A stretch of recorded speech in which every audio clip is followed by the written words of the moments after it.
meus irmãos, a graça e a paz do nosso Senhor Jesus. Como que os irmãos passaram, esses últimos dias, desde a última aula?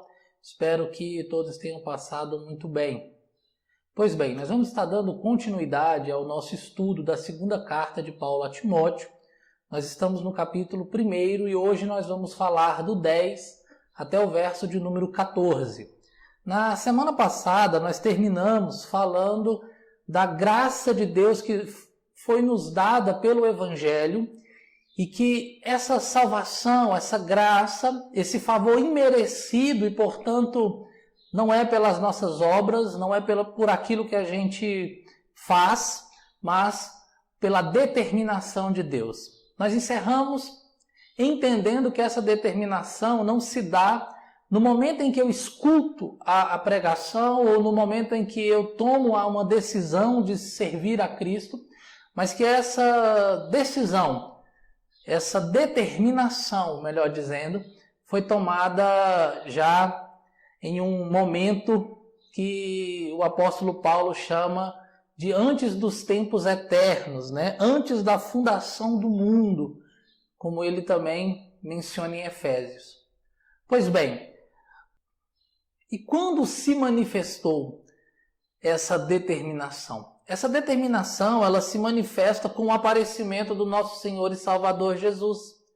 E é exatamente sobre esse aparecimento e o resultado disso que nós vamos estar falando hoje. Então eu peço que os irmãos que tenham a Bíblia em mãos, aqueles que porventura não tenham, acompanhem aí na tela do seu aparelho junto conosco. Amém? 2 Timóteo, capítulo 1, do verso 10 até o verso de número 14.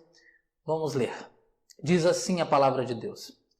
E manifestada agora pelo aparecimento de nosso Salvador, Cristo Jesus, o qual não só destruiu a morte, como trouxe à luz a vida e a imortalidade, mediante o Evangelho, para o qual eu fui designado pregador, apóstolo e mestre. E por isso estou sofrendo estas coisas. Todavia, não me envergonho, porque sei em quem tenho crido, e estou certo de que Ele é poderoso para guardar o meu depósito até aquele dia. Mantenha o padrão das sãs palavras que de mim ouvistes com fé e com amor, que está em Cristo Jesus. Guarda o bom depósito, mediante o Espírito Santo que habita em nós. Amém? Pois bem, meus irmãos, como eu disse, no versículo 10, o apóstolo Paulo vai mostrar para Timóteo aquilo que é o fundamento da nossa salvação, que é a manifestação do nosso Senhor Jesus. John Stott vai dizer que a nossa salvação tem o firme fundamento na obra histórica efetuada por Jesus Cristo no seu primeiro aparecimento. Um dia, meus irmãos, esse Deus que determinou na eternidade a nossa salvação, que determinou que iria nos alcançar pela graça, se manifestou no tempo. Deus se fez carne e habitou entre nós. É o que o apóstolo Paulo também vai escrever em Filipenses no capítulo 2, que esse Deus se esvaziou. E mesmo mantendo a natureza divina, mesmo sem deixar de ser Deus, se fez carne, se fez homem, se fez servo e foi obediente até a cruz do Calvário. Deus Todo-Poderoso, Criador de todas as coisas. Eu sempre, quando nós falamos da encarnação de Jesus, eu sempre gosto de trazer essa reflexão para nós. Nós estamos falando de um Deus que não tem ontem, nem anteontem, nem amanhã. Ele não está preso no tempo, não está preso na história. Ele não precisa de 24 horas para saber o que vai acontecer amanhã. Ele não precisa esperar o tempo passar para saber como as coisas irão acontecer. Ele sabe de todas as coisas, porque todas as coisas são determinadas por Ele. E esse Deus todo-poderoso, o único Deus, o Criador de todas as coisas, o que trouxe todas as coisas à existência. A palavra existir no latim vem de pôr para fora. Todas as coisas só existem porque Deus pôs para fora dele. E esse Deus, por amor a nós, e para a honra e glória do seu nome, habita entre os homens para trazer a sua salvação. E essa salvação se manifesta na cruz. Ele entregando a vida dele em favor de nós. O apóstolo Paulo vai falar que ele se manifestou e destruiu a morte e nos deu vida e imortalidade. Ele derrota a morte com a ressurreição e aí nos dá a vida e a imortalidade mediante o Evangelho, a boa notícia da qual nós falamos na última aula, que vem até nós e que salva o homem. A morte, meus irmãos, ela é de fato sintetizada, ela de fato nos mostra e nos aponta para o resultado do pecado. O apóstolo Paulo, em Romanos, no capítulo 6 e no verso 23, vai nos falar que o salário do pecado é a morte. Salário é aquilo que você merece. Quando você trabalha, você merece o salário. Portanto, a nossa vida de pecado e a nossa vida como pecadores traz o salário, ou seja, aquilo que nós merecemos, a morte. Mas Jesus veio e destruiu a morte. A palavra morte nos é apresentada, mostrada na Bíblia de 3 maneiras diferentes. Nós temos primeiramente a morte física, quando a alma se separa do corpo. Nós temos a morte espiritual, quando a alma se separa de Deus. E nós temos a morte eterna, que é quando essa alma separada de Deus permanecerá assim por toda a eternidade. É claro que quando Paulo fala que Jesus destruiu a morte, ele não quis dizer que Jesus eliminou a morte de uma vez, naquele momento. Mas, na verdade, o que ele está dizendo é que a morte já não tem mais poder sobre nós. Paulo, em 1 Coríntios 15, 26, vai nos dizer que a morte é o último inimigo a ser derrotado. E nós vamos ver em Apocalipse 21 que, após a segunda vinda de Cristo, a morte já não existirá mais. Todavia, quando nós olhamos para a nossa realidade, olhamos para a nossa vida, olhamos ao nosso redor, nós vemos ainda a morte. Ela está presente nos noticiários, está presente muitas vezes na nossa família, está presente na nossa sociedade, nas guerras, nas pandemias, nos desastres. Nós vemos a morte. Quando Paulo diz que ele destruiu, ele está dizendo que ela já não tem mais poder sobre aqueles que estão em Cristo Jesus. A morte já não tem mais a última palavra. Para o cristão, o viver é Cristo e o morrer é lucro. A morte, ela era a condenação final do homem. O homem que está separado de Deus, ao se encontrar com a morte, tinha ali as suas chances terminadas. Ele estava condenado. Quando o Evangelho nos alcança, o que Jesus está falando para a morte é: sobre esse você já não tem mais poder. Você já não pode mais assustá-lo. Você já não pode causar mais desespero nele. É por isso que o apóstolo Paulo também em 1 Coríntios 15, 19 vai nos dizer que se a nossa esperança está apenas nessa vida, nós somos miseráveis. Porque Jesus venceu a morte e ela já não tem mais poder sobre nós. Se eu, você, não estivermos aqui vivos na segunda vinda de Cristo, nós iremos passar pela morte. Mas a morte já não será mais um carimbo de condenado, já não será mais uma assinatura dizendo para você terminou. Pelo contrário, ela é o passaporte para a eternidade, ao lado de Jesus. E a eternidade ao lado de Jesus, meus irmãos, é incomparavelmente melhor. Jesus já venceu, já destruiu a morte, porque ela já não tem mais poder de assustar, de apavorar e de condenar aqueles que estão em Cristo Jesus. Quando nós falamos da segunda morte, ou seja, a morte espiritual, ao resolver esse problema, a terceira morte, a morte eterna também será resolvida. A morte espiritual é a separação do homem de Deus, da alma de Deus. Quando Jesus morre na cruz, o acesso novamente do homem a Deus está liberado. Há uma ponte, e essa ponte se chama Jesus. E ele nos dá vida. É o que Paulo vai dizer em Efésios 2. Ele nos deu vida estando nós mortos. Todos nós estávamos mortos, mas ele nos deu vida. E essa é a essência do Evangelho. São homens e mulheres que estavam mortos, condenados espiritualmente, não tínhamos chance, não tínhamos meios para nos salvar. Íamos passar por essa vida como mortos existindo. Após a nossa morte, nós iríamos nos deparar com a morte eterna.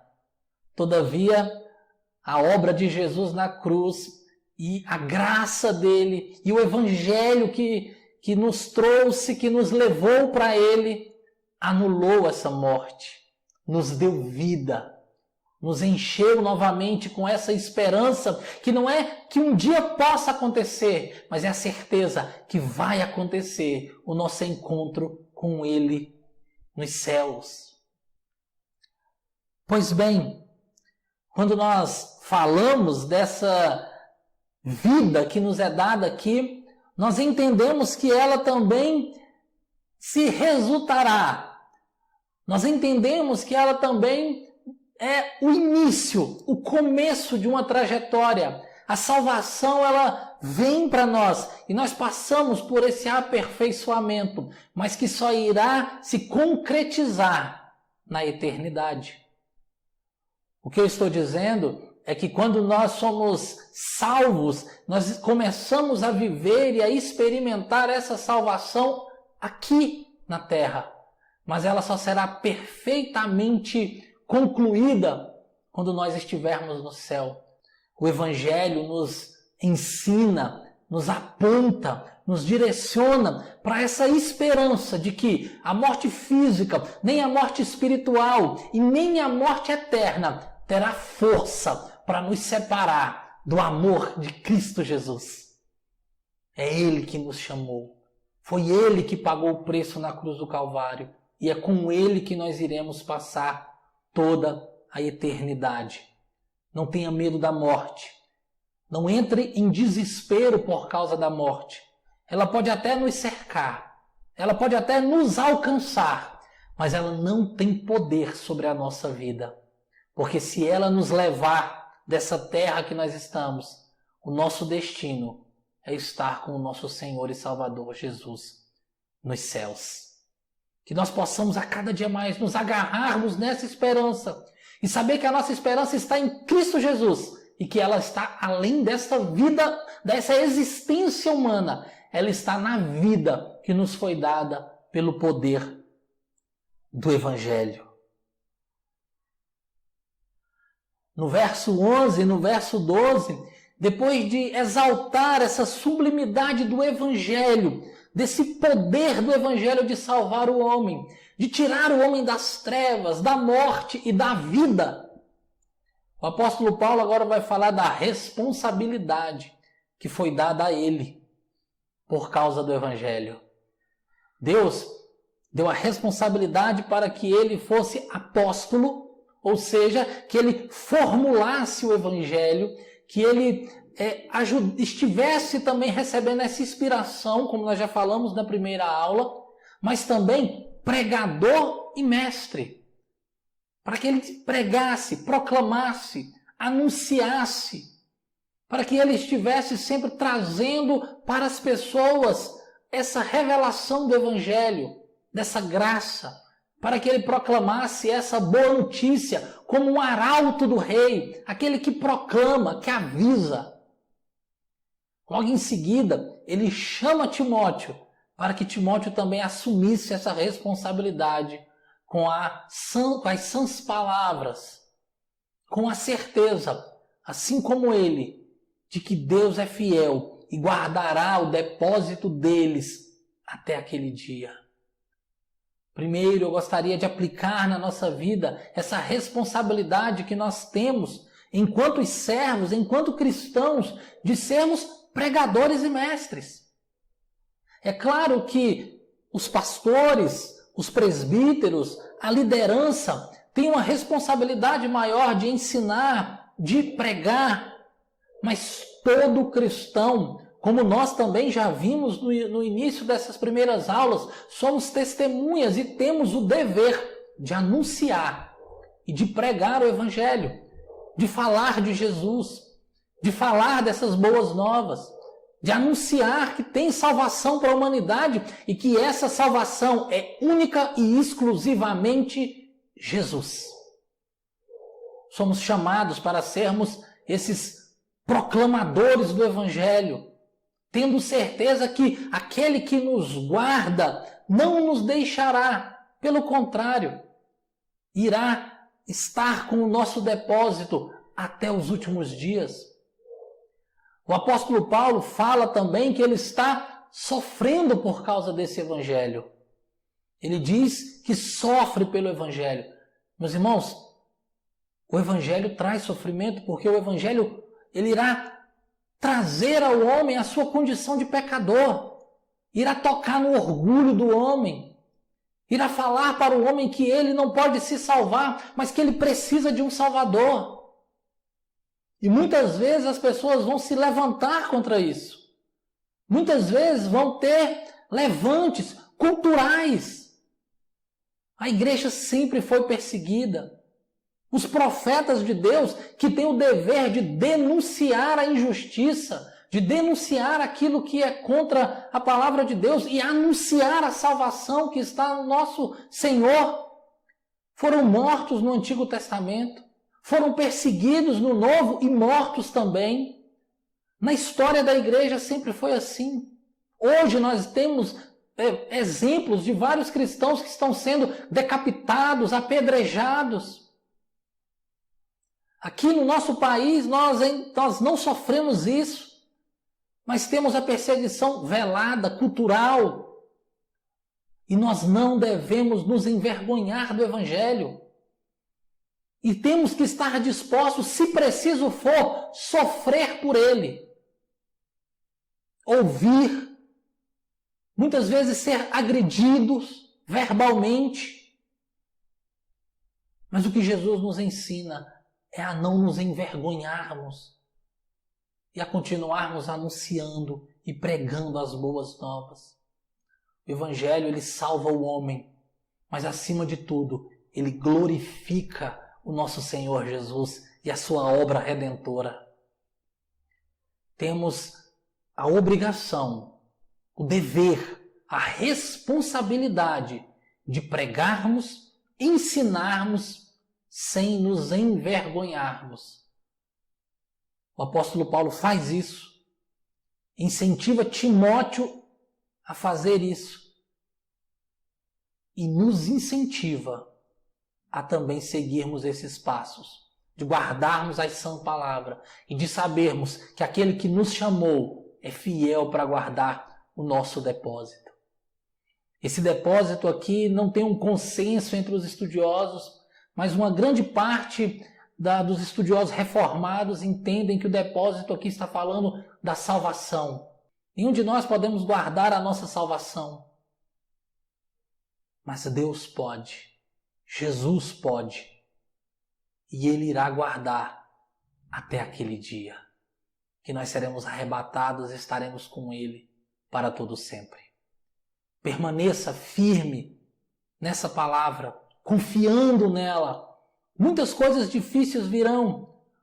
O apóstolo Paulo, do verso 15 até o verso de número 18 vai falar de pessoas que o abandonou, de pessoas que deixaram ele, outros que estenderam as mãos, mas que apesar dos dias difíceis, nós devemos seguir firmes e fortes, sofrendo se preciso for pelo Evangelho, sabendo que se eles maltrataram, recusaram, afrontaram o nosso Mestre Jesus, quanto mais a nós, que somos as suas testemunhas. A partir da próxima aula, nós vamos já iniciar no capítulo 2, falando um pouco sobre essas metáforas que o apóstolo Paulo vai falar daqueles que anunciam o Evangelho. Eu gostaria de mais uma vez pedir que você esteja lendo essa segunda carta de Paulo a Timóteo, que você se dedique, preste atenção em cada ponto que nós ressaltamos aqui, leia os textos que foram citados aqui e que Deus possa estar te abençoando cada dia mais. Esperamos vocês aqui na próxima aula e que Deus possa te abençoar. Que o nome do nosso Senhor Jesus esteja sobre a tua vida, sobre a tua casa, sobre a tua existência. Que você possa experimentar essa vitória que venceu o mundo, essa vitória que vem através do Evangelho. Que nós possamos cada dia mais experimentar a salvação que começa aqui, mas será aperfeiçoada na glória com o nosso Senhor Jesus. Que Deus te abençoe em nome de Jesus. Amém. Até a próxima aula. Que Deus nos abençoe. Fique na paz.